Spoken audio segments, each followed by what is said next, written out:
কাউসারের দিকে পাগলের মতো দৌড়াতে থাকবেন, তার কোনো গুনাহগার উম্মত যাতে জাহান্নামে ঢুকে না যায়। সেদিন কেউ সুপারিশ করতে পারবে না বিশ্বনবী ছাড়া। কিয়ামতের ময়দানে ওই বিভীষিকাময় সময়ে মুসিবতের কালে মানুষগুলো পাগল হয়ে বিশ্বনবীকে খুঁজতে আরম্ভ করবে। সবাই মিলে বিশ্বনবীর কাছে যেয়ে বলবে, ইয়া রাহমাতাল লিল আলামিন, ইয়া খাতামান নবীন, রাহমাতাল লিল আলামিন।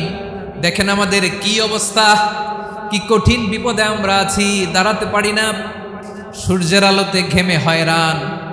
আজকে কেউ সুপারিশ করতে পারবে না। সব নবীরা অপারগতা স্বীকার করেছে, তারা বলেছে আপনি ছাড়া কেউ নাকি আল্লাহর সামনে দাঁড়াতে পারবেন না, আপনি একটু সুপারিশ করেন। বিশ্বনবী বলবেন, আসো আসো, আজকের দিনে আমি ছাড়া আল্লাহর সামনে কেউ দাঁড়াতে পারবে না। বিশ্বনবী মাকামে মাহমুদে যে আল্লাহু আকবার বলে সিজদায় লুটিয়ে পড়বেন,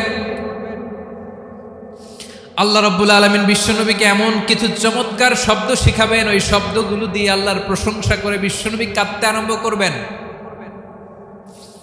বিশ্বনবী এমন ভাবে অজর দ্বারায় সিজদায় লুটিয়ে পড়ে কাঁদবেন, রব্বুল আলামিনের রহমতের দরিয়ায় জোশ লেগে যাবে। রব্বুল আলামিন এই দৃশ্য থেকে সহ্য করতে পারবেন না। রব্বুল আলামিন বলবেন, ইয়া মুহাম্মদ ইরফা রাসাক, ও নবী আপনি মাথা তোলেন, মাথা তোলেন, আপনার কান্না আমি সহ্য করতে পারি না। নবী আপনি মাথা তোলেন, সাল তুতা, আজকে আপনি যা চাবেন তাই দেব। নবী আপনি সিজদা থেকে মাথা তুলেন, সাল তুতা, যা চাবেন তাই দেব। ওয়াশফা তুশাফা, যার জন্য সুপারিশ করবেন তার সুপারিশ কবুল করে নেব। বিশ্বনবী এবার মাথা তুলবেন। যে বিভীষিকাময় সময়ে প্রত্যেক নবী বলেছেন আমি পারবো না, প্রত্যেক নবী বলেছেন নফসি নফসি, আমার কি হবে আমি জানি না, আল্লাহ আমারে বাঁচাও। প্রতিটি নবী বলবে নফসি নফসি, আল্লাহ তুমি আমারে বাঁচাও, আমারে বাঁচাও। বিশ্বনবী মাথা তুলবেন, তুলে বলবেন রব্বি হাবলি উম্মতি, আল্লাহ তুমি আমার গুনাহগার উম্মতকে বাঁচাও। এই দুনিয়ার বুকে রব্বুল আলামিন সব নবীকে একটা করে দাওয়া মুস্তাজাবা দিয়েছেন, মানে যে দোয়া করলে কবুল হয়ে যায় সাথে সাথেই। দাও বিহা, দুনিয়ার সব নবীরা ওই দোয়াটা দুনিয়ায় করে ফেলেছে। সব নবীকে আল্লাহ একটা করে দোয়া দিয়েছেন, নবী দোয়া করলেই কবুল। সব নবীরা ওই দোয়া করে ফেলেছে দুনিয়াতে। বিশ্বনবী বলেন আমি করি নাই। ওয়া ইন্নী আখতাবি দাওয়াতি শাফাআতান লি উম্মতি ইয়াউমাল কিয়ামাহ, আমার ওই স্পেশাল দোয়াটা আমি দুনিয়ার বুকে কঠিন বিপদে পড়েও কোনোদিন করি নাই। আমি আমার স্পেশাল দোয়াটা কিয়ামতের দিন আমার গুনাহগার উম্মতকে সুপারিশের জন্য রেখে দিয়েছি। আল্লাহ বলবেন নবীর ফারাসাক, মাথা তোলেন, আর কাটবেন না।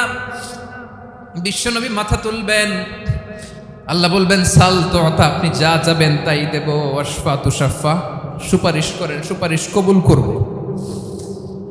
বিশ্বনবী বলবেন আল্লাহ ওই স্পেশাল দোয়াটা দুনিয়াতে করি নাই, আজকে আমি তোমার দরবারে দাঁড়িয়ে কিয়ামতের দিন ওই দোয়াটা করছি। আল্লাহ আমার যে উম্মতের হৃদয়ে যাররা পরিমাণ ঈমান আছে, আমার একটা উম্মতকেও তুমি জাহান্নামে ঢুকাতে পারবা না।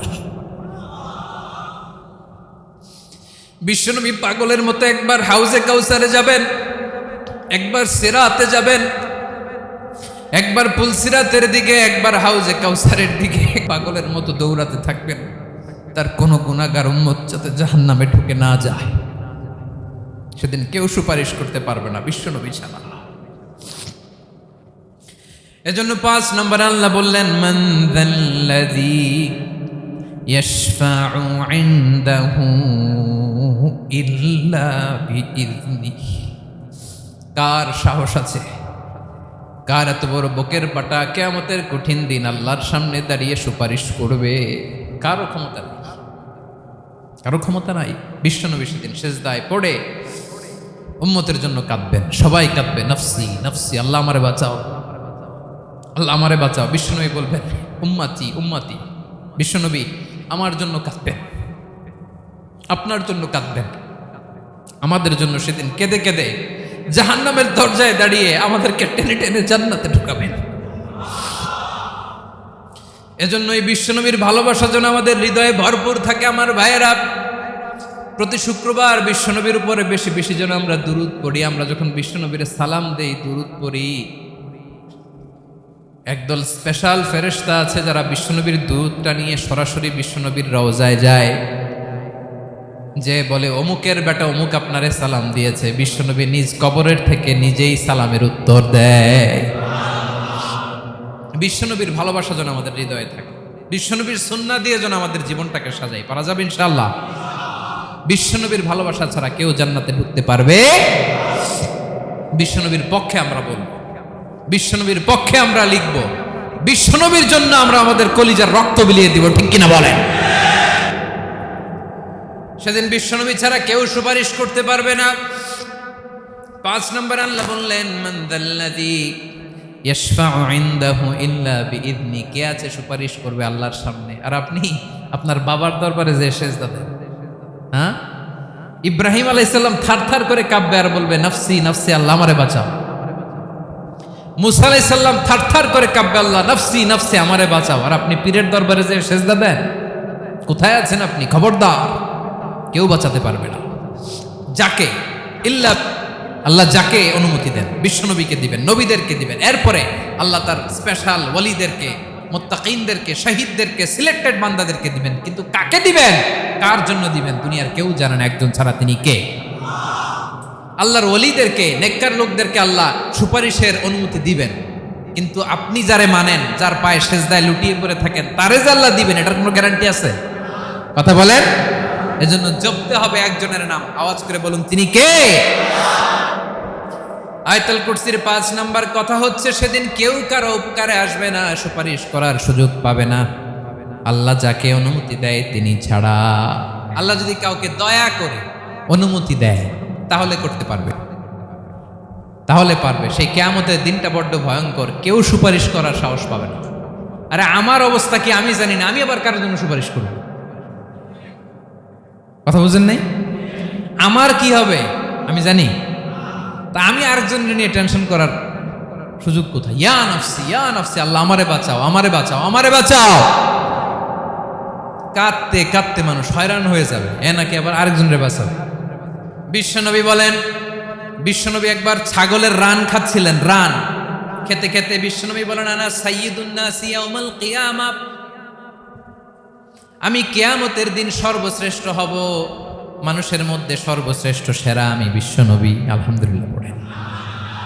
বিশ্বনবী বলেন, সেদিনটা বড্ড ভয়ঙ্কর, সেদিন কেউ কারো কোনো উপকারে আসবে না, বন্ধু বন্ধুর কাজে আসবে না, স্ত্রী স্বামীর উপকারে আসবে না, স্বামী স্ত্রীর উপকারে আসবে না, পীর সাহেব মুরিদরে বাঁচাতে পারবে না, মুরিদ পীর সাহেবরে বাঁচাতে পারবে না, নেতা কর্মীর পরিচয় দিবে না, কর্মী নেতার পরিচয় দিবে না, ভাই বোনকে চিনবে না, বোন ভাইকে চিনবে না, বাবা তার সন্তানকে চিনবে না, মেয়েকে দেখে মা দৌড়ে দৌড়ে পালাবে। বড্ড ভয়ঙ্কর দিন। বিশ্বনবী বলবেন, জমিনটা এখনকার মতো থাকবে না, পুরো জমিনটা সমান হয়ে যাবে, ফ্ল্যাট। এখন তো গোল, তখন ফ্ল্যাট। সবাই এক জমিনের উপরে দাঁড়াবে, সূর্যটা মাথার কাছে চলে আসবে, সূর্যের গরমে মানুষের মাথার মগজ গলে গলে কানের ছিদ্র, নাকের ছিদ্র দিয়ে বেয়ে বেয়ে পড়বে।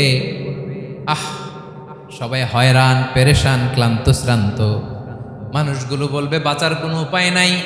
50,000 বছর মানুষ এরকম দৌড়াবে, চিৎকার করবে, কাঁদবে, বাঁচার কোনো উপায় নাই। সবাই বলবে, আহ, আল্লাহ যদি বিচারটা শুরু করতো, যা হবার হবে, আগে বিচার শুরু করুন। বিচারই শুরু হয় না, বিচার শুরু হইতেই 50,000 বছর।